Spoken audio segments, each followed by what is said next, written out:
السلام عليكم، ازيكم عاملين ايه؟ انا دعاء وهنشوف وصفة النهاردة بقشر اليوستفندي ورق النعناع. شكلها عامل ازاي وهتعمل ايه؟ عندنا قشر يوستفندية كاملة.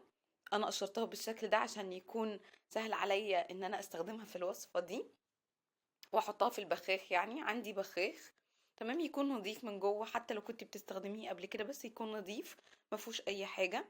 وهبتدي ادخل قشر اليوستفندي تمام جوه البخاخ. هتبتدي بس تتني القشره كده شويه عشان تدخل اول واحده عشان تبقى تخينه شويه، وهتبتدي تدخليه بالشكل ده. وهتحطي ورق النعناع بس.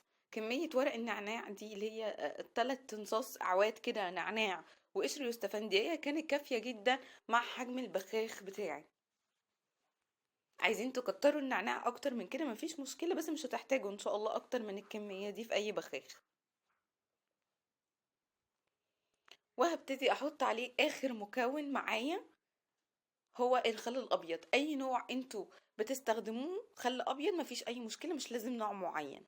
وهتبتدي تغطوا ال يعني تحطوا بقى كمية الخل لحد ما تغطي كل حاجة للآخر يعني.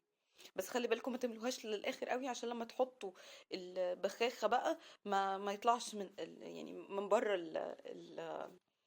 الإزازة يعني. بس طب هنستخدم الوصفة دي لإيه وعشان إيه وكده؟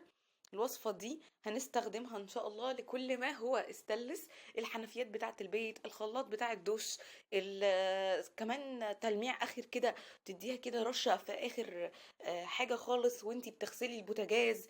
بطرمانات التوابل اللي هي بيبقى فيها غطا ستانلس كده من فوق. وفعلا دي حاجة طبيعية ولا هتضرك ولا هتضر كمان الحاجة ان هي تجرحها او تبوظ لونها او اي حاجة. شايفين انتوا لونها عامل ازاي؟ النعناع اخضر قوي وقشر اليوستفندي اورنج قوي. انا هسيبها يوم، وبعد اليوم ده هيبقى شكلها بالمنظر ده. طبعا النعناع لونه هيبقى دبلان خالص وقشر اليوستفندي هيبقى مرن كده وشكله برضو كده طري شوية. ده علشان خاطر يعني قشر اليوستفندي وكمان ورق النعناع طلع كل زيوته في قلب الخل، في قلب المية يعني اللي احنا حاطينها او السائل اللي احنا حاطينه اللي هو الخل. فهيبتدي بقى يديني افضل نتيجة، فهيلمع وهيشيل كل ترسبات الصابون، اي حاجة مطوصة على الخلاطات على الحنفيات. وحاجة طبيعية وكمان رخيصة جدا مش مكلفة خالص. يعني انت مش هتتكلفي غير كام ورقة النعناع دول وكمان شوية الخل. بس هبتدي ارش كده وانا يعني سخية جدا في حوار ان انا ارش كتير. يعني ممكن ترشوا عادي بسيط، بس انا بحب ارش الحاجة قوي، سواء رش بالحاجات الطبيعية دي او حتى الحاجات التانية دي كارثة طبعا. بس ما علينا، انا كده يعني للأسف.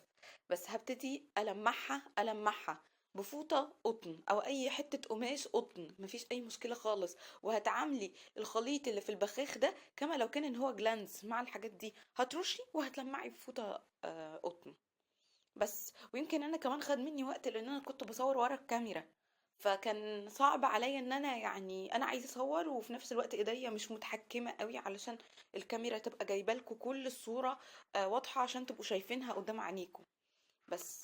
ودلوقتي هتشوفوا النتيجة فعلا هايلة جدا. حتى والله فعلا التصوير ظالم أجزاء كمان من الخلاط مش مبينها قوي عشان في ظل رف كده في ألوانه وهي اللي عكسة على التلميع. ولو انتوا جيتوا بصيتوا هتلاقوا كده الحنفية من قدام الناحية التانية دي، هتلاقيها اللي قدامكوا دي على طول متجرحة. دي من عشان كنت بدعك بالسلك جامد قوي فاتجرحت فعلا ولونها باظ. فيعني ايوه هي دي، شايفينها دي لونها باظ مني. ففعلا الجلانس ده او الخليط اللي عامل زي الجلانس ده فعلا طبيعي جدا وبيلمع. شايفين عامله زي المرايه ازاي ايدي باينه فيها واللون بتاع الفوطه كل حاجه. ومش هتكلفكوا حاجه وكمان هتدي نتيجه حلوه ومش هتبوظ ولا تجرح اي حاجه من اللي انتوا تستخدموها فيها ان شاء الله باذن الله.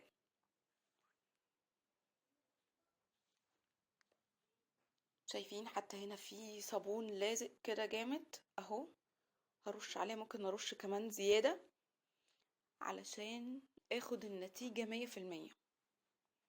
انتوا هتنبهروا بالنتيجه، هتنبهروا بيها ان شاء الله باذن الله وهتقولوا لي. جربوها واستغلوا فعلا فترة الشتاء والفترة اللي احنا اصلا بنشتري فيها اليوستفندي. حاولوا تقشروا اليوستفندي كده افضل عشان تحطوه مرة واحدة، وعشان لما كمان تيجوا تشيلوه يعني وتطلعوه من الازازة بعد ما تخلص يعني يبقى سهل عليكم. جربوه وقولوا لي في الكومنتات ايه رأيكم فيه وايه حسيتوا بايه وانتوا بتلمعوا بيه. ويا رب يكون الفيديو عجبكم. لو الفيديو عجبكم متنسوش لايك للفيديو، وتعملوا اشتراك للقناة، وتفعلوا جرس التنبيه عشان يوصلكوا كل فيديو جديد. واشوفكم يا رب دايما بألف خير. واستخدموا يعني انا هقول عليه ايه بقى، الخليط السحري الرائع بتاع قشر اليوستفندي والنعناع، وهتتبسطوا بيه جدا ان شاء الله، وهيسهل عليكم كل حاجة. اشوفكم بألف خير، والسلام عليكم ورحمة الله وبركاته. مع ألف سلامة.